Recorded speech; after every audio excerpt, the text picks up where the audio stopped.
그리고 컨벤션 산업에 대한 아니 컨벤션 개념 그리고 국제회의죠.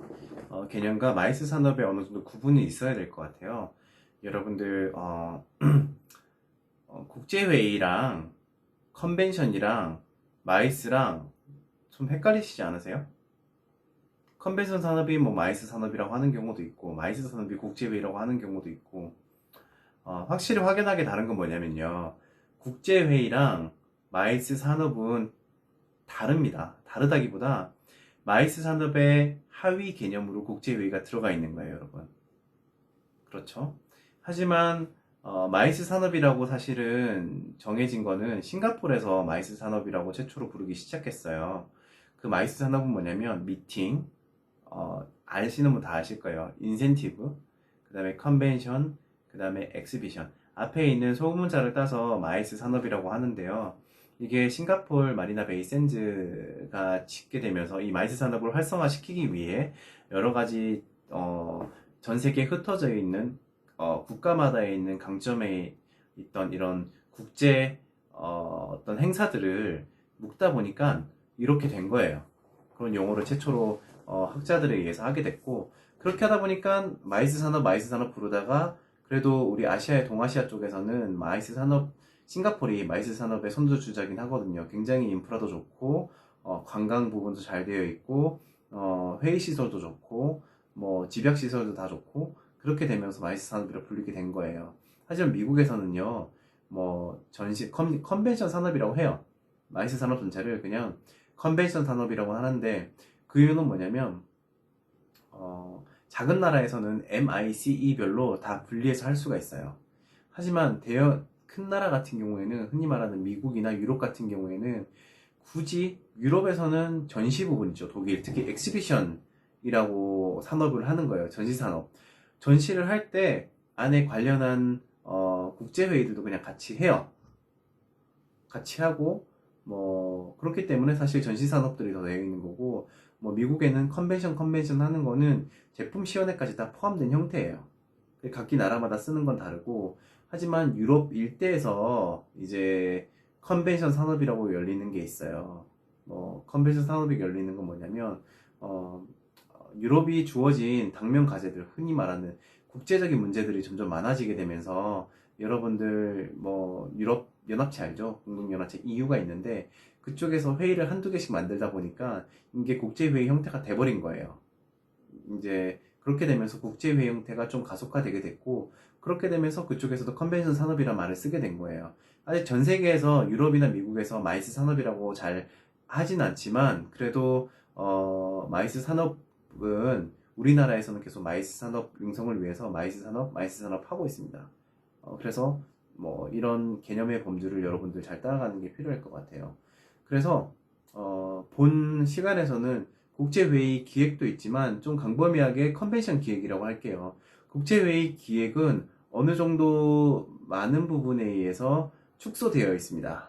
국제회의는 뭐 컨벤션 산업 안에 뭐 국제기구 회의, 컨퍼런스, 그 다음에 뭐 콩그레스 몇 개 정해지지 않아 있어요. 이제 우리가 말하는 국제회의 기준이 UIA나 이카의 기준에 한한 국제회의를 말하는 거기 때문에 다소 범위가 좁거든요.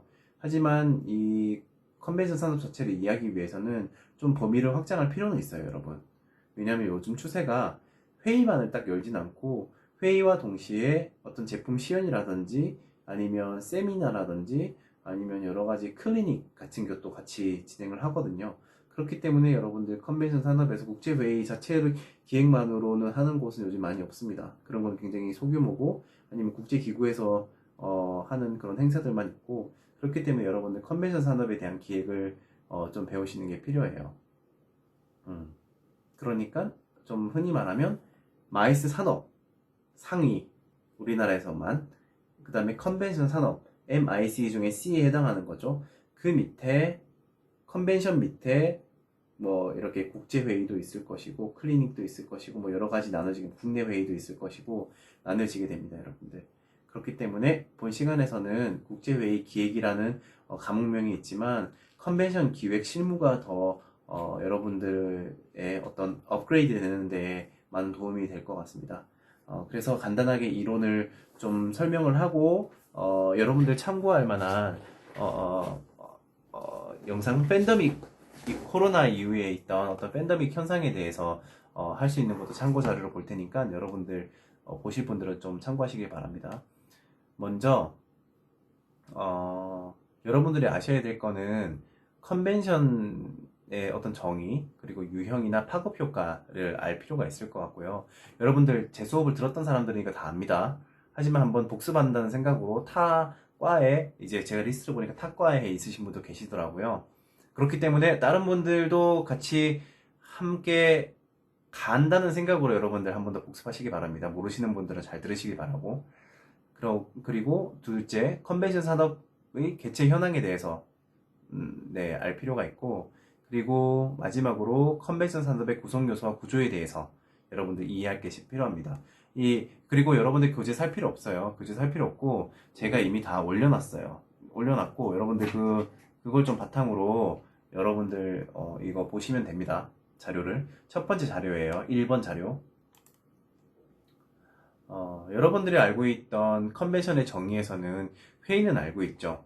여기에서 정의는 다양한 참가 목적을 가지고 개인, 단체 또는 국가를 대표하는 참가자들이 모여서 국가의 이익이나 아니면 만남을 가지는 교류 행사 정도를 회의라고 합니다. 하지만 컨벤션과 유사한 개념이지만 이것들이 국제화가 되면 국제회의가 되는 거죠. 그래서 보면 컨벤션의 사전적 정의에서 옥스포드 하나만 보겠습니다. 옥스포드 이제 사전에서는 1984년에 사회단체 및 정당들 회원 간의 회의, 그리고 사업 및 각종 무역에 관련된 모든 회의들과 정부 간에 이루어지는 모두 회의에 대해서 컨벤션이라고 정해져 있습니다. 그쵸? 하지만 사회단체 및 정당들 회원 간의 회의라고 했지만 이게 1984년 옥스포드에 열릴 때는 사회단체 및 정당들 회원이 대부분이 국제적인 인사들이었어요. 국내에서는 이런 사회단체나 정당들 회원 간의 회의가 많이 발생되진 않았고 국제적인 유럽에 문제가 있을 때 이들이 모여서 각종 이야기를 나눴기 때문에 이게 컨벤션이라고 지정을 해버린 거예요. 회의라고 할 수 있겠죠. 이때 당시 아주 기초적인 그런 것이죠. 한마디로 생각하면 쉽게 풀어서 설명하면 그냥 어떤 문제를 해결하기 위한 다국가 간의 모임이라고 할 수 있고 그 모임을 회의를 통해서 풀어내는 거고 그 회의의 주제와 안건을 통해서 다양한 문제들을 해결하기 위한 어떤 목적이 있는 모임이다라고 생각하는 게 편할 것 같네요. 국제회의 정의도 있지만 국제회의의 그냥 정의보다 기준에 의한 정의도 있어요. 이 자료에 보시면 UIA가 있고 이카가 있어요. 여러분들 UIA는 국제협회 연합이라고 할 수 있어요. 여러분들 이 이니셜에 대해서는 확실히 좀 인지하는 게 필요하고 UIA 국제회의 분류 기준에 의해서 정의가 되기도 합니다. A, B, C 조건이 있거든요. 그 중에 대부분이 이렇게 개념으로 디테일한 건 여러분들 암기를 하시기 바라고요. 여기는 A, B, C로 나뉘어져 있지만 BC 내용이 거의 동일하지만 일수가 틀린다던가 아니면 외국인 참가자 비율이 몇 퍼센트 몇 퍼센트 이렇게 정해져 있어요. 무슨 말이냐면 뭐 국제기구가 개최하거나 주최하는 거는 사실 UIA 기준에 거의 합당합니다. 그리고 그게 A 기준이고요. B 기준은 뭐냐면 뭐 한 300명 정도의 참가자가 있으면 5개국 이상 그리고 외국인이 40% 그리고 박수가 뭐 2박 이상 이렇게 되면 뭐 지금 사실 2박 이상이면 3일 이상 회의거든요. 그런 게 UIA 기준 내에 어떤 국제회의 정의라고 할 수 있어요. 기준에 의해서 정의를 정해버리는 게 있고요. 그리고 이카 기준이 있어요. 이카 기준은 뭐냐면 이카는 특히 그냥 분류를 해놨어요. 국제회의의 기준이 인터내셔널 미팅이라고 해놨거든요. 우리 컨벤션이라고 하지 않고 이카는 국제회의 기준을 그냥 인터내셔널 미팅이라고 돼 있어요. 인터내셔널이 꼭 들어가는 거죠. 국제적인 게 꼭 들어가는 거예요. 예를 들어서 UI 같은 경우에는 어떤 게 있냐면 뭐죠? 예를 들어서 국제회의 기준에서 어떤 UN 관련한 게 국제기구가 대부분이거든요. UN 기준에 관련한 어떤 회의가 국내에서 내국인들로 뭐 20명이 모여졌다. 내국인들, 그러니까 우리나라 사람들로 UN에 소속되어 있는 사람들이 20명이 회의를 했다. 중요한 문제로, 국제적인 문제로. 그러면 그것도 UIA 기준에서 국제회의로 분류가 됩니다. 하지만 이 칸은 좀 그렇지 않아요. 이 칸은 어떻게 되어 있냐면 기업회의랑 비기업회의로 나뉘어져 있어요. 왜냐하면 실질적으로 경제와 어떤 정부 간 정책 간의 균형을 이 칸은 나타내 준 거죠. 기업회의는 안에 국제회의가 인터내셔널 미팅이 있고 외부에 있던 익스터널 미팅이 있고 그 다음에 내외부 회의로 이런 미팅이 있어요. 그러니까 이게 뭐냐면 기업회의는 비정부 회의 외에 이 기준도 있거든요. 이 기준이 몇 명 기준이냐면 뭐 최소 50명 이상 5개국 이상 50명 이상 모인 것은 이카에서는 대부분 국제회의라고 칭을 해줍니다. 기업회의도 마찬가지고. 하지만 국제회의 분류에서 기업회의로 나뉘어져 있다는 걸로 비하면 또 비기업회의로도 나눌 수가 있어요. 그러니까 한마디로 이카는 국제회의가 있으면 그 국제회의를 기업회의랑 그다음에 비기업회의로 나눠서 이 비기업회의 중에는 국제기구죠. 국제정부기구에서 행사하는 것과 국제 비정부기구. 그러니까 비정부기구에는 뭐가 있냐면 협회, 뭐 학회도 있을 수 있거든요. 협회. 어떤 공동의 이익을 생각해서 만든 집단이 협회거든요. 어떤 산업을 부흥시키거나 목소리를 내기 위해서 만든 게 단합한 게 협회거든요. 하여튼 그런 이카에서는 국제회의의 기준을 정의와 이런 부분을 기업회의와 비기업회의로 나누어서 이렇게 생각을 한다. 하지만 규모는 그렇게 크게 상관이 없다. 이런 게 알면 넘어가면 될 것 같고요. 그리고 국제회의의 유형이 있어요. 흔히 말하는 컨벤션의 유형이라고도 하는데 여기서는 일단은 국제회의로 말을 하자면 먼저 자료에 보시면 다 나와 있어요. 첫 번째 컨벤션, 컨퍼런스, 콩그레스, 포럼, 심포지엄 등등이 있어요. 클리닉, 리트리트, 그다음에 서밋 이런 것들이 있거든요. 뭐 이사회도 있고 아니면 뭐 대중들하고 소통을 하는 그런 포럼도 있고 아니면 뭐 일반적인 국제회의라고 말하는 콩그레스도 있고 이런 다양한 걸 있는데 여러분들하고 수업을 하면서 이것들이 어떤 것들인지 하나하나 이제 상세하게 나중에 체크하면서 어떤 게 있나 프로그램을 짜면서 여러분들 보겠습니다. 그리고 컨벤션은 어떻게 분류되냐면요. 컨벤션의 구조를 파악해야 되잖아요. 그죠? 컨벤션의 구조를 파악하기 위해서는 먼저 어떻게 분류되는지 확인을 해야 돼요. 컨벤션 분류로는 규모가 있어요. 먼저 대규모인지 중규모인지 소규모인지도 필요하고 형태별 분류는 방금 했었죠. 컨그레스인지 아니면 컨퍼런스인지 아니면 포럼인지 심포지엄인지 클리닉인지 이 형태별로 되어 있고요. 그리고 목적별은 어떻게 분류하고 있냐면 이게 어떤 목적에 의해서 만들어진 건지 중요해요. 예를 들어서 기업의 이익을 하기 위해서 만들어졌다. 그럼 기업회의가 되겠죠. 하지만 협회의 이익을 대변하기 위한 목소리를 높이기 위한 걸로 돼 있다. 그럼 협회회의가 되겠죠. 하지만 영리 목적은 아니지만 뭐 이 동물들을 보호하기 위한 회의를 해야겠다.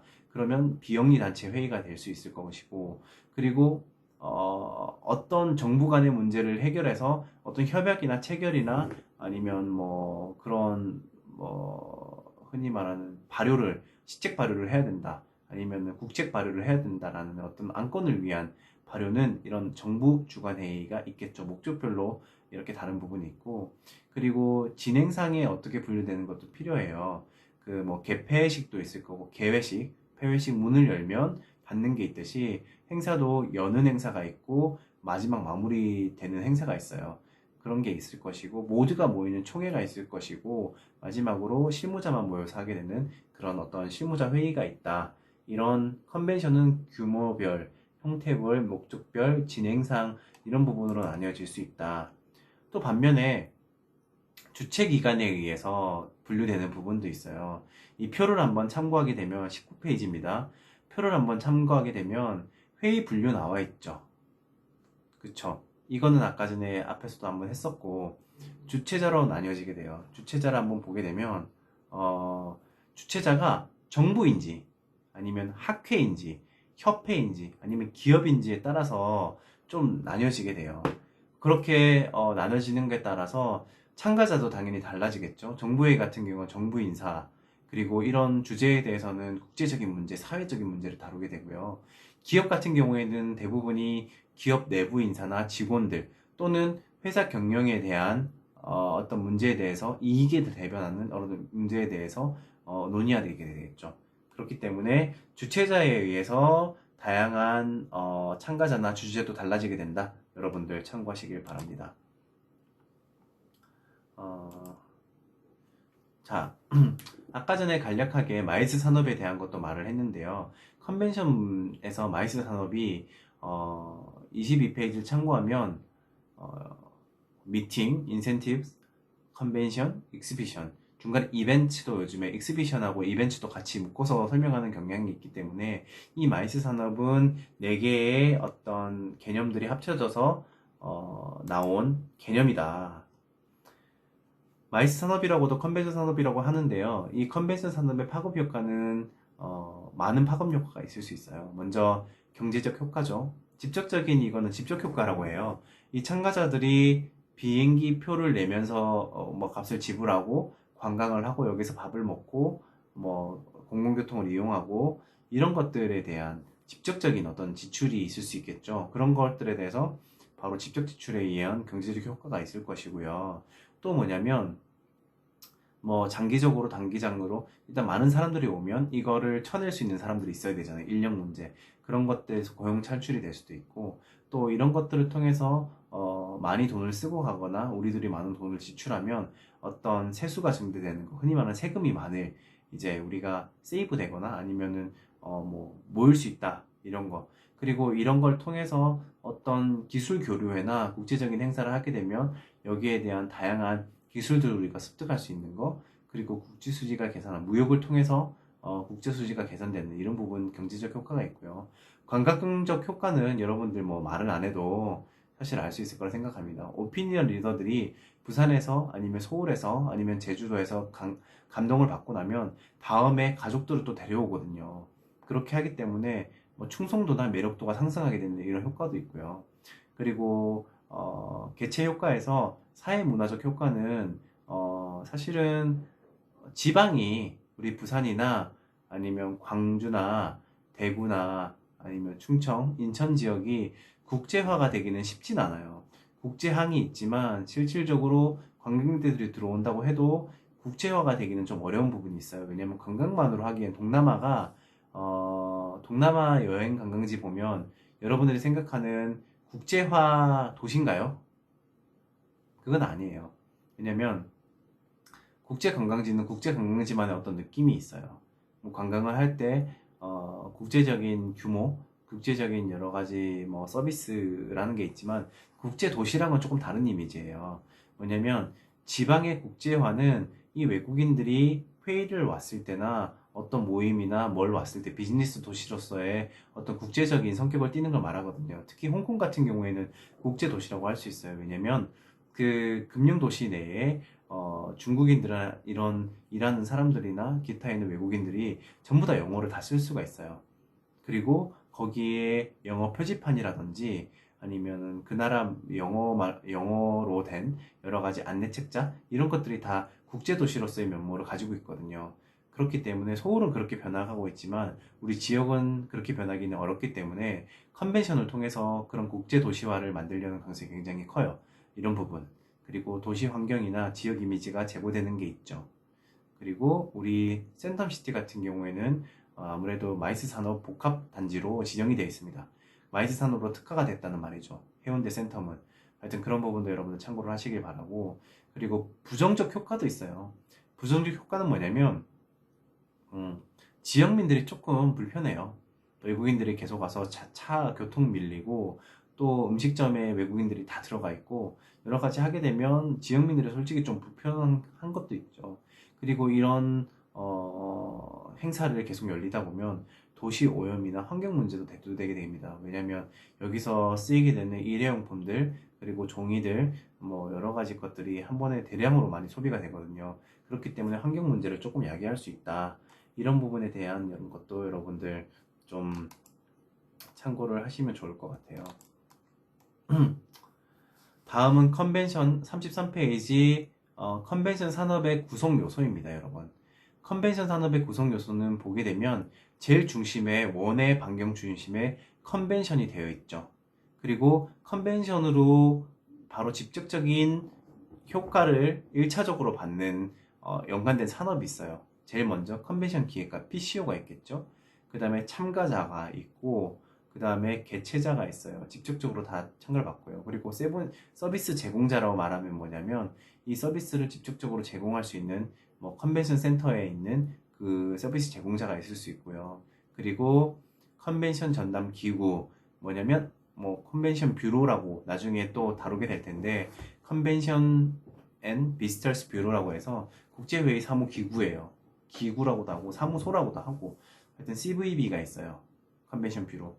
여기에 있는 전담기구가 직접적으로 연관이 되어 있고 그리고 박람회 전시자는 뭐냐면 그 내국인들 중에서 산업을 가지고 있는 사람 예를 들어서 헤드폰이 있으면 이 헤드폰을 국내에서 제조해서 외국인들에게 보여주고 싶은 그리고 그 나라의 그 도시에 있는 산업 주체자 있겠죠. 그리고 회의 장소 시설 기타 뭐 호텔이 될 수 있을 거고 유니크 베뉴가 될 수 있을 거고 이런 직접 연관된 산업들에 대해서 여러분들이 연관이 받게 됩니다.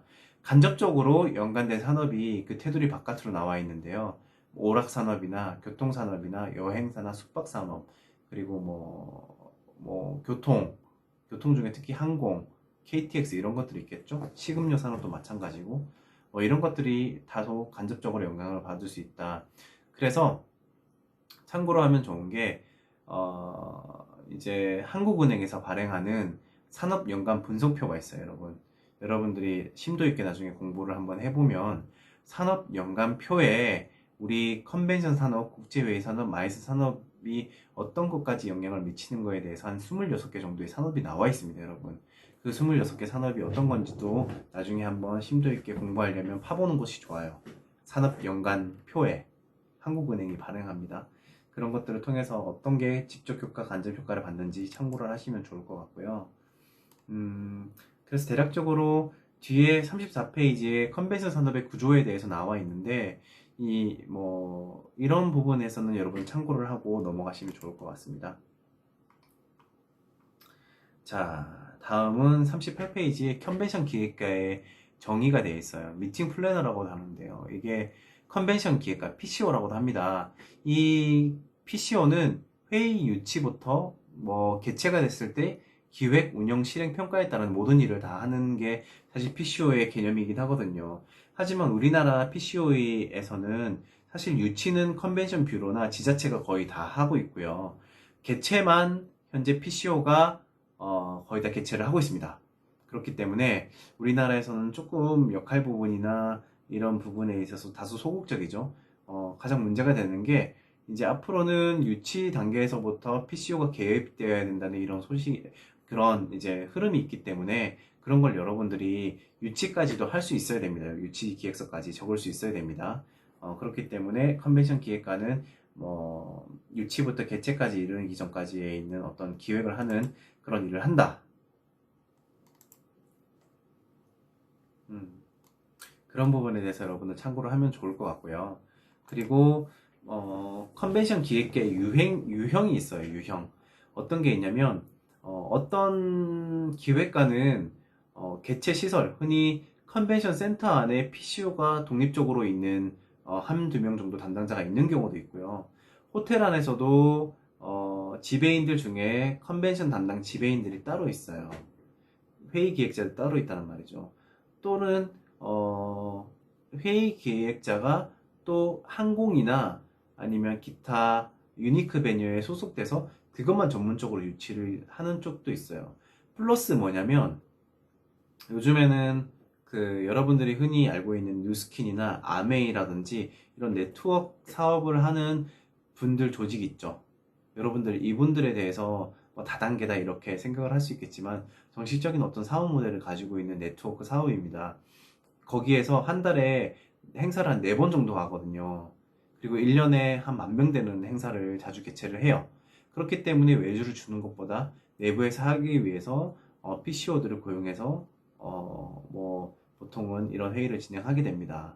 근데 여러분들 제가 알기로 PCO 전문 회사에서 있는 연봉도 뭐 연봉은 사실 뭐 연차가 갈수록 모든 업이 마찬가지지만 단순히 어떤 연봉을 위해서는 바라보면 안 될 것 같아요. 하지만 이런 네트워크 사업하는 쪽에서는 이런 곳에 소속되어 있잖아요. PCO가 자기가 회의 전문이거나 이렇게 되면 연봉이 굉장히 많습니다, 여러분. 굉장히 여러분 생각하는 것보다 몇 배가 많아서 이것도 다 블루오션이에요. 그런 사람들이 필요한데 대부분이 여러분들의 업을 생각할 때 나 회의 기획해야 돼. 그렇기 때문에 PCO에 들어가야지 생각을 하겠지만 회의 뭐 개최부터 기획까지 다 해보기 위해서는 뭐 이런 것들도 나쁘지 않아요, 여러분. 연봉도 되게 높고 관련한 일을 하는 거죠. 이렇게 어떤 조직에 소속되어 있는 PCO가 있고요.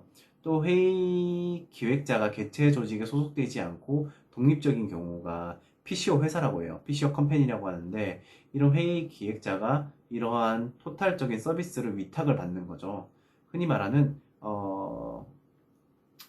인구 얘기를 계속해요. 인구총회가 있다. 인구총회에서 국제기구가 부산에서 회의를 결정해내고 하고 싶어.